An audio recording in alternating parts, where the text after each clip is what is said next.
Ayan na naman. Ayan na naman yung baka ni Boss Amo. 1, 2, 3, 4, 5, 6, 7. Ayan. Lalaki. Dito, gusto namin talaga sana magtanim-tanim.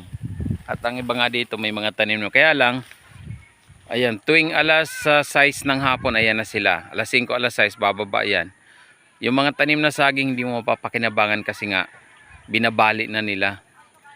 Hindi taga rito sa amin yan. Ang may-ari niyan, taga dun sa bundok. Hindi na namin sakop. Kaya lang, aywan kung paano ang pag-alaga. Hindi natin alam kung paano ang pag-alaga na ginagawa niya. Kasi ang alam ko na nga pag-alaga, ng taong pag-alaga, ay nandun yun sa lugar mo.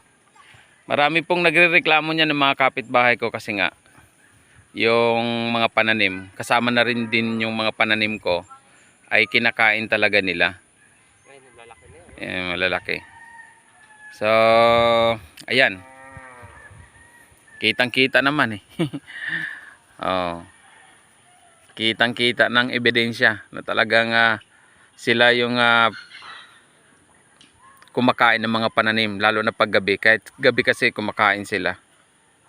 Sa bundok, marami namang pagkain yan eh. Ewan ko lang. Bakit hanggang dito ay gumagala sa amin. Ayan o. Kapitbahay ko si parang Ricky. Ayan o. Pati patula o. Ayan o. May bunga na sana yan o. Ayan o. May bunga yan. Ayan o. Sa pool. Pati bunga. Hindi na kayang taga. Mga bago people. Ayan o. Baka naman yung may-ari. Makisuyo lang kami kung pupwede. Baka pwede yan doon sa bundok. Actually dito sa bundok, malawak po ang galaan yan dito sa bundok.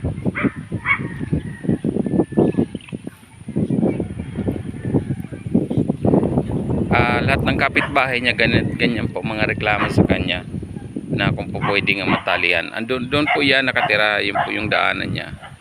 Hanggang doon yun.